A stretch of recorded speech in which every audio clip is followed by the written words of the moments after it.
Smart Business. Dalam sebuah perusahaan tentu punya culture atau budaya yang berbeda-beda. Perusahaan satu punya budaya berbeda tentu saja dengan perusahaan yang lainnya. Tentu ini membutuhkan waktu untuk para karyawannya bisa beradaptasi. Namun bagaimana culture fit di antara perusahaan dengan karyawan tersebut bisa berjalan dengan baik? Apakah penting untuk kita lakukan di dalam bisnis kita? Halo Smart Listener, selamat datang dalam podcast Smart Business. Di kesempatan kali ini Tasya Rustama akan menemani Anda dan kita akan berbincang mengenai dunia bisnis.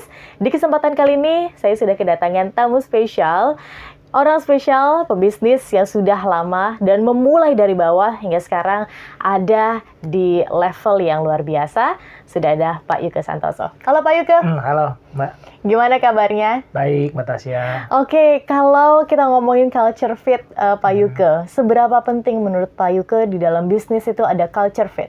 Oke. Ya kalau buat saya secara pribadi tentunya budaya di suatu perusahaan itu sangat-sangat penting ya.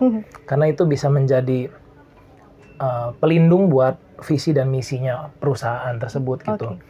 Jadi kalau budayanya bagus, punya integritas tinggi, rajin, tentunya itu akan membantu karyawan-karyawan baru jadi tahu. Jadi mereka mau nggak mau harus ngikutin gitu. Kalau misalkan karyawan yang baru itu tidak bisa mengikuti budaya yang sudah ada, ya tentunya itu proses seleksinya terjadi di sana. Gitu. Baik. Bagaimana cara Pak Yuke sendiri untuk membentuk culture fit di perusahaannya Pak Yuke? Yang kita tahu nggak cuma satu ya, tapi ada beberapa anak perusahaan lagi. Ya tentunya kita harus lakukan beberapa culture activation juga gitu. Ya yang paling simple, yang paling sederhana, kita kalau di perusahaan kita harus ada ritual briefing. Briefing harian, briefing mingguan, itu sebisa mungkin harus dilakukan gitu. Itu dilakukan jangan cuma sekedar dilakukan tanpa kejelasan ya. Jadi pada saat ritual itu tentunya kita harus ciptakan suatu budaya dan kebiasaan agar pihak orang-orang yang ikut briefing itu bisa bercerita, bisa sharing tentang masukan, tentang masalah yang ada, itu jadi bisa menjadi pembelajaran buat semua pihak gitu. Ya, jadi pada saat briefing itu kita dorong agar peserta itu aktif dan proaktif untuk memberikan beberapa insight gitu buat rekan-rekan kerja yang lain atau rekan-rekan di departemennya tersebut. Oke, baik. Berapa lama idealnya briefing itu dilakukan Pak Yuke? Ya, itu memang tergantung dari jenis departemennya ya. Biasanya kalau departemen sales itu saya dorong untuk setiap hari itu 1 kali gitu. Oke. Ya. Tapi kalau untuk departemen finance, HR mungkin tuh seminggu sekali itu masih oke ya. Gitu. Karena mereka kan kerjaannya udah jelas ya. Job desk-nya jelas, rutinitasnya jelas. Cuma mungkin ada beberapa hal yang baru kan perlu dievaluasi setiap seminggu sekali gitu. Tapi kalau untuk sales saya rasa sangat penting sih kalau dilakukan setiap hari gitu. Oke, baik. Berarti ada actual briefing yang dilakukan. Adakah hal lain Pak Yuke yang bisa membuat culture di perusahaan Pak Yuke sendiri jika kita belajar dari perusahaan Pak Yuke begitu ya? Culture atau budaya perusahaan itu kental begitu dan akhirnya bisa diterapkan oleh setiap individu di perusahaan. Iya. Jadi ketika kita rekrut tim baru itu ya, tim baru kita itu kita selalu ada introduction untuk menjelaskan bahwa ada pagar-pagar yang nggak bisa dilewati di perusahaan ini gitu ya.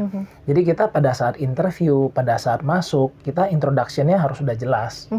Terutama berkaitan dengan integritas. Kalau di perusahaan kita kesalahan apapun mungkin masih bisa dipertimbangkan karena mereka mungkin mau belajar atau belum bisa gitu kan. Tapi kalau berkaitan dengan integritas itu saya rasa itu sangat sulit gitu. Karena kalau orang yang udah nggak punya integritas itu kita sebagai manajemen itu merasa dia akan mampu menularkan budaya-budaya yang tidak baik gitu. Oke. Ya itu dampaknya sangat berbahaya sih kalau berkaitan dengan integritas ya, terutama di perusahaan saya sih, saya sangat menjaga itu gitu.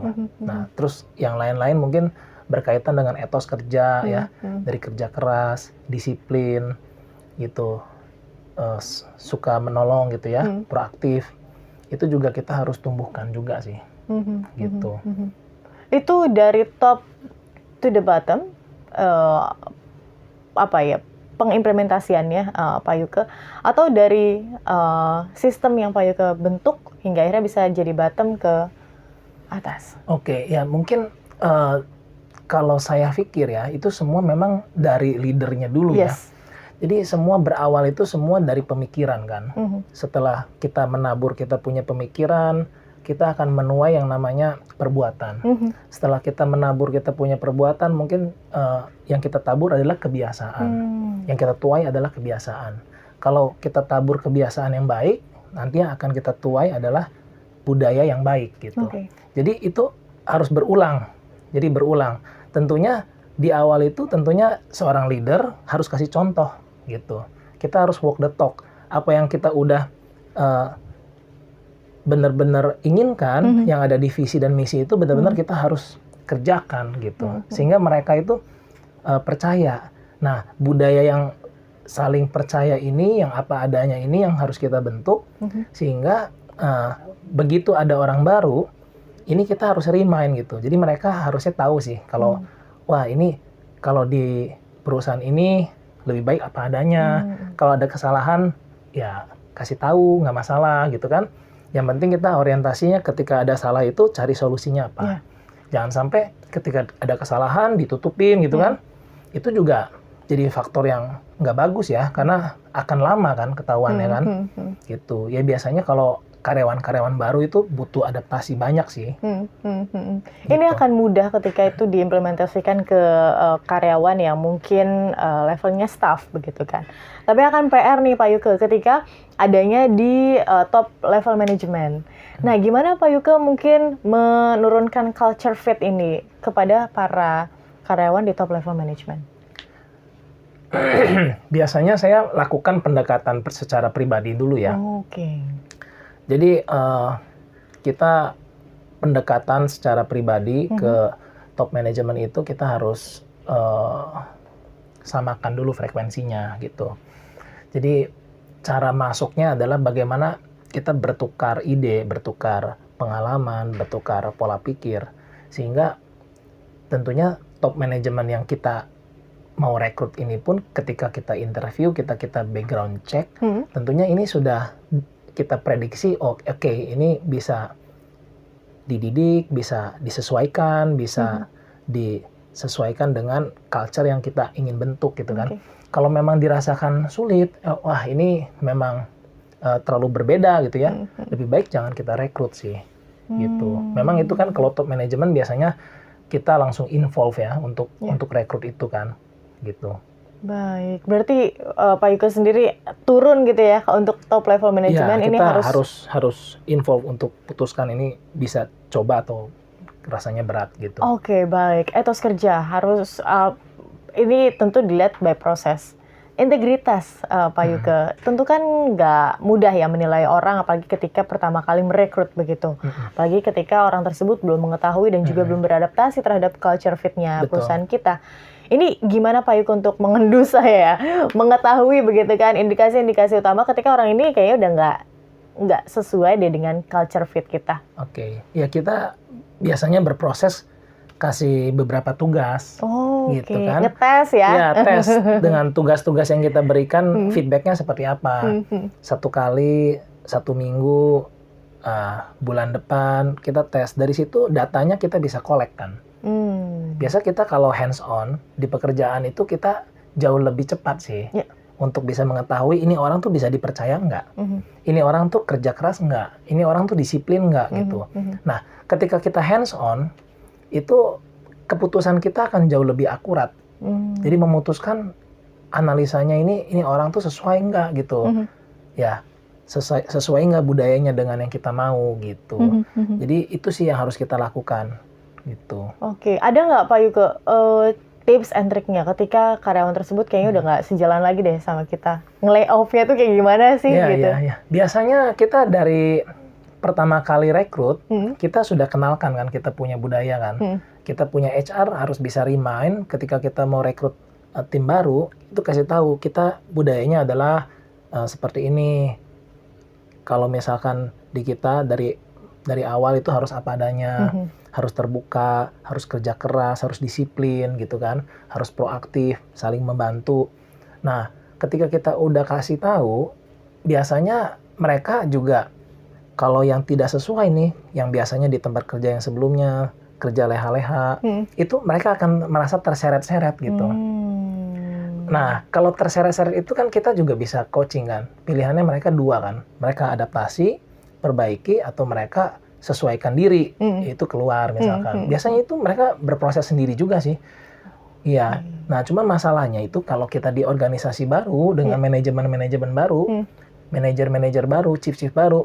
Nah, ini yang Mbak Tasya bilang tadi kan, gimana nih caranya kalau manajemen baru, manajer baru, itu budayanya belum sesuai, dia udah punya tim lagi.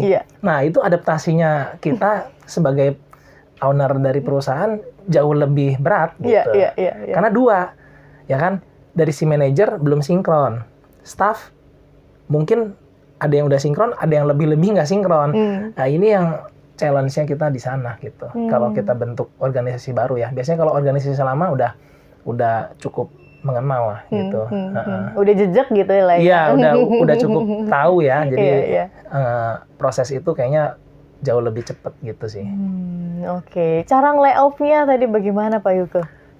Biasanya, ada tipsnya nggak sih? Ya biasanya kalau kita mau layoff itu kan dari awal kan udah ada probation ya. Probation itu kan 3 bulan kita profesional juga kan. Di awal udah diinfo kalau memang sesuai lanjut. Kalau nggak sesuai kita nggak bisa lanjut. Itu udah jelas. Tapi masalahnya kalau udah lulus probation di awal bagus, terus tiba-tiba 1,5 tahun kok jadi underperform. Ya, itu berdasarkan KPI juga kan jelas ya, ada tolak ukurnya kan di KPI itu, nih performance kamu kurang bagus.